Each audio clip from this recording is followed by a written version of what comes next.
दोस्तों कहते हैं ना कि भले ही कोई प्लेयर, बड़ा प्लेयर जो होता है ना क्रिकेट में, वो कई मैचों में फेल होता है, लेकिन जिस दिन उसका दिन होता है ना तो ऐसा छक्का मारता है कि बॉल सीधा स्टेडियम के बाहर गिरती है। और जब स्टेडियम के बाहर गिरती है तो हर तरफ चर्चा और बात उसी की होती है। नमस्कार, मेरा नाम है प्रदीप चौहान। कि 3 दिन से जो राग अलापा जा रहा था, गोदी मीडिया बहुत से लोग अलाप रहे थे, सोनम वांगचुक से मिलने राहुल गांधी क्यों नहीं जा रहे, सोनम वांगचुक से राहुल गांधी क्यों नहीं मिलने जा रहे। आज उन गोदी मीडिया वालों की, उन बीजेपी भक्तों की सुबह आंखें फटी की फटी रहेगी, उन केजरीवाल भक्तों की, जब विजुअल आए कि पवन खेड़ा सोनम वांगचुक से मिलने पहुंच गए। जी हाँ, पवन खेड़ा आज की डेट में राहुल गांधी के खास लेफ्टिनेंट में से एक है। उससे पहले कल केसी वेणुगोपाल ने ट्वीट किया, सोनम वांगचुक से भूख हड़ताल खत्म करने की गुजारिश की। फिर शशि थरूर ने किया और सचिन पायलट ने भी किया, और आज पवन खेड़ा वहाँ पहुँच जाते हैं। और पवन खेड़ा, मालूम है कांग्रेस में सबसे बढ़िया जवाब देने में कोई माहिर है तो पवन खेड़ा है। पवन खेड़ा को लपेटने की कोशिश की लोगों ने वहाँ पर, लेकिन जो जवाब दिया वो सोनम वांगचुक के साथ कांग्रेस तो खड़ी दिखी, लेकिन कॉकरोच जनता पार्टी से कांग्रेस का डिस्टेंस भी एक ही सेंटेंस में पवन खेड़ा ने साफ दिखा दिया। जैसा कि आपने देखा, हमारे संगठन महासचिव श्री केसी वेणुगोपाल जी ने भी एक ट्वीट किया।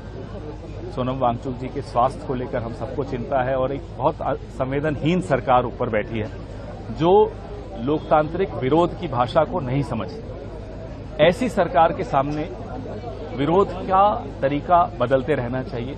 हमें इनकी चिंता है स्वास्थ्य की, जो बच्चे बैठे हैं उनकी भी, कि आप अपनी जान को जोखिम में डालकर इस सरकार से कुछ हासिल नहीं कर पाएंगे। कोई ऐसा नहीं, हम अपना प्रोटेस्ट कर ही रहे हैं। नहीं, अभी इसमें रहने दीजिए, एंगेज की। देखिए, हम इसमें पूरा प्रोटेस्ट कर रहे हैं। कांग्रेस पार्टी छात्रों की गूंज, बहुत अरसे से हमारा एक कार्यक्रम चल रहा है। हर सड़क, हर गली, हर कैंपस में हमारे लोग सक्रियता से इन मुद्दों को बहुत अच्छी तरह से उठा रहे हैं, न केवल धर्मेंद्र प्रधान के इस्तीफे को लेकर, लेकिन कैसे एग्जाम ट्रांसपेरेंटली हो, वेंडर, प्रिंटर, ट्रांसपोर्टर, हर चीज का ऑडिट सार्वजनिक हो और डेडलाइन सबकी तय हो जाए कि इस दिन एग्जाम होगा, इस दिन उसका परिणाम आएगा, इस दिन प्लेसमेंट्स होंगी, इस दिन ज्वाइनिंग होगी। हमने कई मांगे सामने रखी और छात्रों की गूंज के माध्यम से हम उन मांगों को दोहरा रहे हैं। दरअसल यहाँ पर मुख्य भूमिका निभाई सोनिया गांधी ने।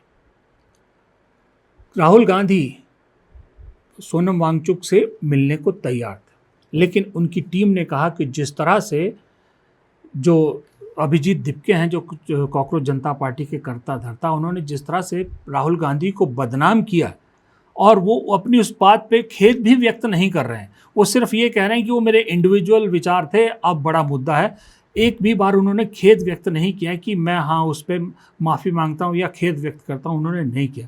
तो टीम ने राहुल गांधी से कहा कि अगर आप वहाँ जाएंगे तो मैसेज कुछ गलत भी जा सकता है और आपके खुद के प्रोग्राम को एक झटका लग सकता है, एनएसयूआई की मेहनत को झटका लग सकता है, तो आप नहीं जाना चाहिए। लेकिन सोनिया गांधी समझी कि सोनिया गांधी जानती कि इस देश में दो चीज़ें लोगों को बहुत बहुत इफेक्ट करती हैं। एक है कि अगर कोई नेता पद यात्रा करता है तो लोग उसके साथ जुड़ते हैं, वो राहुल गांधी ने देख भी लिया। और दूसरा, अगर कोई आमरण अनशन जैसी कोई चीज़ करता है, चाहे आप ऊपरी दिल से उससे मिलो, उसके साथ जुड़ो, लेकिन लोग आपको सीरियसली लेने लगते, लोग आपकी तरफ एक इज्जत की नज़र से देखने लगते हैं। क्योंकि बहुत से लोग कह रहे थे कि भाई सोनम वांगचुक से मिल आना चाहिए। हालांकि सोनम वांगचुक ने जो इंडियन एक्सप्रेस को बयान दिया वो बयान सही नहीं था, लेकिन सोनिया गांधी ने यहाँ राहुल गांधी को उन्हीं की दादी की याद दिलाई। जी हाँ, इंदिरा गांधी की याद दिलाई, कि इंदिरा गांधी का वो इंसिडेंस याद दिलाया जब 1984 में इन्हीं सोनम वांगचुक के पिता, सोनम कुछ करके मैं नाम बोल रहा हूँ, यही नाम था, वो लेह में भूख हड़ताल पे बैठे थे। लद्दाख के लोगों को मेरे ख्याल शेड्यूल ट्राइब का वो हक दिलाना चाहते थे, स्टेटस दिलाना चाहते थे। इंदिरा गांधी प्रधानमंत्री थी।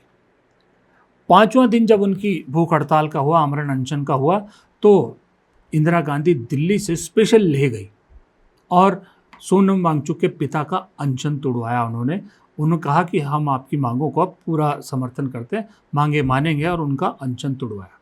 ये बदकिस्मती ये रही कि कुछ ही दिनों बाद इंदिरा गांधी की शहादत हो गई और वो बात अधूरी रह गई, लेकिन बाद में राजीव गांधी ने उसको पूरा किया। लेकिन ये तस्वीर आपके सामने की देखिए, इंदिरा गांधी जो है सोनम वांगचुक के पिता को जूस पिला रहे हैं। यही आइडिया, इसी की याद सोनिया गांधी ने राहुल गांधी को दिलाई कि अगर इंदिरा गांधी प्रधानमंत्री रहते हुए इतना बड़ा दिल दिखा सकती हैं, तो आप लीडर ऑफ ऑपोजिशन हैं, आप बेशक ना जाइए, आप अपने प्रोग्राम पे देखिए, लेकिन ऐसा मैसेज जाना चाहिए कि कांग्रेस पार्टी सोनम वांगचुक के साथ खड़ी है, क्योंकि मुद्दा कांग्रेस भी वही उठा रही है, सोनम वांगचुक भी उठा रहे हैं। इसलिए पवन खेड़ा को भेजा गया, इसलिए कल सिस्टमेटिकली केसी वेणुगोपाल से शुरू होकर सचिन पायलट तक ट्वीट किए गए। लेकिन उस ट्वीट में किसी ने, और ना पवन खेड़ा ने, कॉकरोच जनता पार्टी के साथ खड़े होने का कोई संकेत दिया, ना उनके फेवर में कोई एक शब्द लिखा। मतलब मैसेज क्लियर था कि सोनम वांगचुक के साथ कांग्रेस खड़ी है, लेकिन कॉकरोच जनता पार्टी के साथ कांग्रेस का कोई लेना देना नहीं है, क्योंकि अभी भी अभिजीत दीपके की क्रेडेंशियल पे बहुत बड़ा सवालिया निशान है। लेकिन पवन खेड़ा को वहाँ भेजकर एक इतना बड़ा शॉट कांग्रेस ने मारा है, राहुल गांधी ने इतना बड़ा स्कोर किया है, जिसका आप फल आने वाले दिनों में देखोगे। क्योंकि अनशन किसके खिलाफ है? सरकार के खिलाफ है। इस्तीफा शिक्षा मंत्री का दूर छोड़िए, सरकार की तरफ से कोई कम्युनिकेशन का चैनल तक नहीं खोला गया, जबकि कांग्रेस बार बार याद दिला रही कि जब अन्ना हजारे 2011 में बैठे थे अनशन पर, तो कांग्रेस सरकार तुरंत उनके साथ संपर्क साध लिया था, मिनिस्टरों को भेजा गया था, बातचीत की गई थी। ये सरकार तो संपर्क भी नहीं साध रही, उल्टा बीजेपी के लोग सोनम वांगचुक को ही बदनाम कर रहे, कोई चाइना का एजेंट कह रहा है, कोई कुछ कह रहा है, कोई कुछ कह रहा है। तो इससे एक क्रेडिबिलिटी और इससे एक सवालिया निशान सरकार की नीयत पर लग रहा है। मोदी जी की और उनकी सरकार को लेकर सवाल उठ रहे हैं। जो लोग ये कह रहे थे ना कि राहुल गांधी क्यों नहीं जा रहे, जाना चाहिए राहुल गांधी को, कुछ लोग कह रहे थे कि राहुल गांधी क्यों जाए अभिजीत दीपके की वजह से, वो लोग साथ में ये सवाल ज़रूर उठा रहे हैं कि ये सरकार कितनी असंवेदनशील है कि एक आदमी जो 20 दिन हो गए हैं जिसको आमरण अनशन पे बैठे हुए, उससे बातचीत तक करने को तैयार नहीं है। ऐसे में लीडर ऑफ ऑपोजिशन या मेन ओपोनेंट पार्टी का एक बहुत बड़ा नेता वहाँ पहुँचता है, बातचीत करता है, उनसे रिक्वेस्ट करता है सोनम वांगचुक से कि आप प्लीज़ ये आमरण अनशन छोड़िए, क्योंकि ये सरकार ऐसी नहीं है कि इसके लिए इतना बड़ा रिस्क लिया जाए। तो मैसेज क्या जाएगा, लोगों के बीच क्या मैसेज जाएगा? अगर आज नहीं जाते पवन खेड़ा, तो कल जो अरविंद केजरीवाल मिल के आए थे, तो वो जो जिस प्लान पे ये सारा हुआ है, वो प्लान को कामयाबी मिल जाती काफ़ी हद तक। लेकिन आज पवन खेड़ा के पहुंचने से बीजेपी की फजीयत, मोदी जी के क्रेडेंशियल पे सवाल और सरकार की नीयत पर सवाल, और अरविंद केजरीवाल के जो 2 नंबर के इरादे हैं, उन सब पर एक वार में पानी फिर गया। यानी कि आइडिया सोनिया गांधी का और छक्का राहुल गांधी का, राजनीति अब ऐसे ही चलती है। उत्तराखंड के मुख्यमंत्री पुष्कर धामी ने राहुल गांधी के देहरादून में होने वाले छात्रों के प्रोग्राम को फेल करने के लिए और उस प्रोग्राम की वजह से कितना डर बीजेपी के अंदर है और दिल्ली से कितना प्रेशर आया होगा धामी साहब पे, ये छुपाने की लाख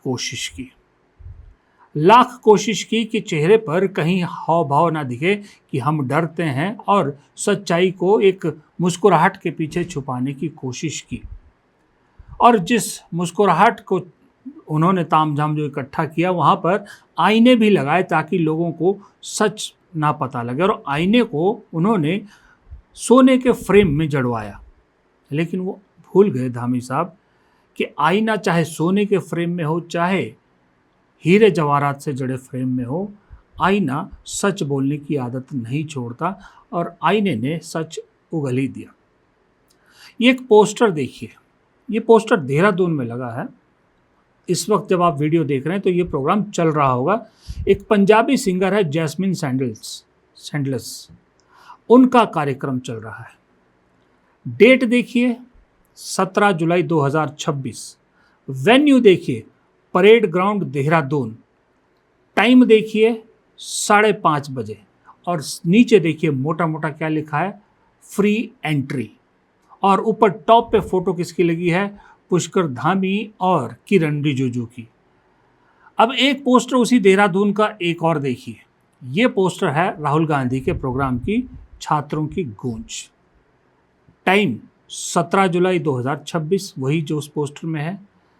उसमें 5:30 टाइम है, इसमें 5 बजे है। बस वेन्यू चेंज है, वेन्यू है Bannu ground, race course road, Dehradun. अब ये प्रोग्राम राहुल गांधी का जो वेन्यू रेस कोर्स रोड हुआ है, ये होना था कहाँ, वहाँ पर जहाँ पर एक गायिका का प्रोग्राम सरकार करवा रही है।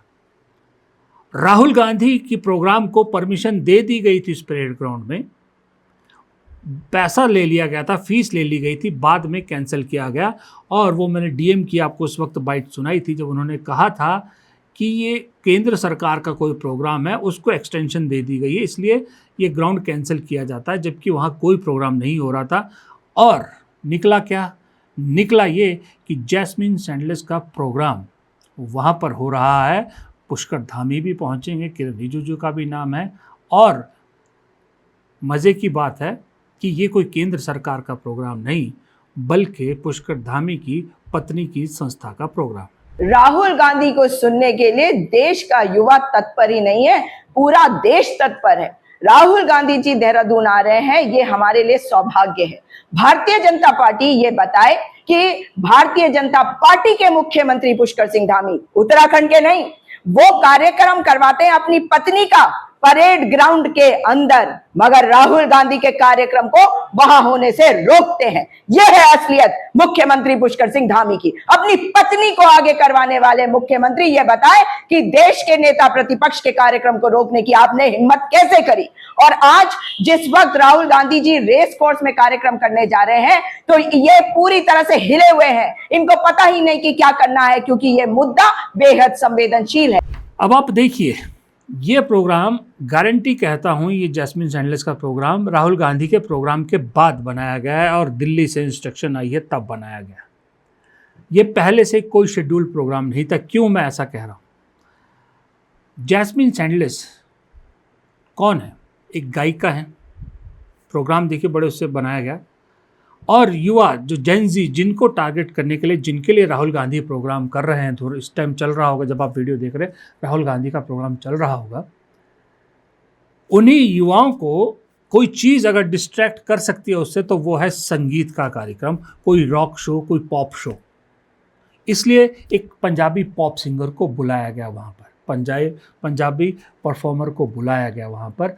और सबसे बड़ी बात, टाइम भी वही, डेट भी वही, और नीचे लिखा गया बड़ा बड़ा एंट्री फ्री। जब इस तरह के किसी पॉप स्टार का प्रोग्राम होता है, सिंगर का प्रोग्राम होता है, तो अक्सर उनके प्रोग्राम्स में टिकट्स पे प्रोग्राम होता है, यानी पेड टिकट एंट्री होती है, फ्री एंट्री नहीं होती। यहाँ बाकायदा बड़ा बड़ा फ्री एंट्री लिखा गया ताकि राहुल गांधी के कार्यक्रम में भीड़ ना जा सके और वो भीड़ इधर आ जाए। क्योंकि देखिए, नौजवान हैं, संगीत को एंजॉय करते हैं, सब कुछ है। ये बीजेपी की असलियत बता गया यह पोस्टर, कि बीजेपी में दरअसल कितना डर है राहुल गांधी को लेकर, राहुल गांधी के इस प्रोग्राम को लेकर कितनी घबराहट है। मैं फिर कह रहा हूँ, ये पुष्कर धामी का या उनकी सरकार का या उत्तराखंड बीजेपी का आइडिया नहीं है। ये दिल्ली से प्रेशर पड़ा है। दिल्ली से प्रेशर पड़ा तो कुछ समझ में नहीं आया कि राहुल गांधी के प्रोग्राम की वेन्यू चेंज कर दिया, लेकिन वहाँ कुछ तो करना पड़ेगा और ऐसा करना जो राहुल गांधी के प्रोग्राम की काट कर सके। तो एक सिंगर के प्रोग्राम को वहाँ रख दिया गया और पंजाबी म्यूज़िक पसंद किया जाता है, हर जगह पसंद किया जाता है। अभी इन्हीं सिंगर का मैं एक जगह शो देख रहा था, कहीं और दिल्ली में या कहीं हुआ था, काफ़ी भीड़ थी वहाँ पर। ऐसा आदमी कब करता है? ऐसा तब करता है जब सामने वाले का प्रोग्राम को फ्लॉप करना चाहता हो। और फ्लॉप किसका करने की कोशिश की जाती है? जिससे डर होता है, जिससे पता होता है कि ये मुझको पटका नहीं देगा, इसलिए इस तरह के तिगड़म जो है वो लड़ाई जाती है। लेकिन राहुल गांधी का शो दरअसल इन सब शो से भारी है। कोटा वाला जो प्रोग्राम हुआ था राहुल गांधी का, वो एक रॉक स्टार, जैस्मिन सैंडलर जैसे रॉक स्टार जैसा ही प्रोग्राम था। मैं ये नहीं कहता कि जैस्मिन सैंडलर छोटी सिंगर है, बहुत अच्छी सिंगर, उनसे कम नहीं, उनसे ज़्यादा नहीं तो उनसे कम का भी शो रॉक स्टार वाला वहाँ नहीं हुआ था। देहरादून में उसका रिपीट होना तय है।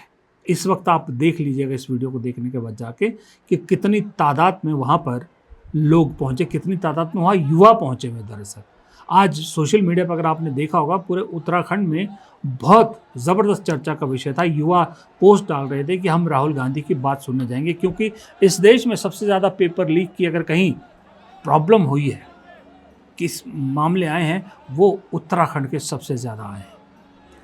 छात्र जहां सबसे ज़्यादा सड़कों पर निकले हैं वो उत्तराखंड में निकले हैं। युवा जहां सबसे ज़्यादा सड़कों पर निकले वो उत्तराखंड में निकले हैं। ऐसी कोशिशें राहुल गांधी के प्रोग्राम को फ्लॉप नहीं कर सकती। ये बचकाना हरकतें करने पे अब बीजेपी उतर आई है।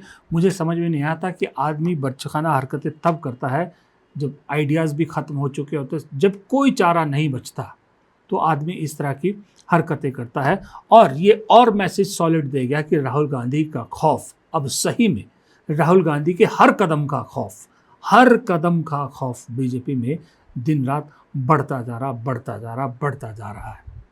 और दूसरी तरफ राहुल गांधी एक नेता के तौर पे तो है ही, एक इंसान के तौर पर बहुत ऊपर जा रहे हैं।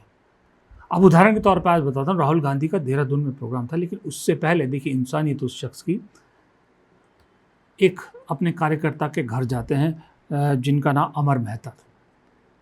इस राहुल गांधी के कार्यक्रम की तैयारी के तहत उनको चोट लगी, उनकी दुखद मृत्यु होगी। तो राहुल गांधी वेन्यू पे जाने से पहले या किसी और से मिलने से पहले सबसे पहले उस परिवार से मिलने गया।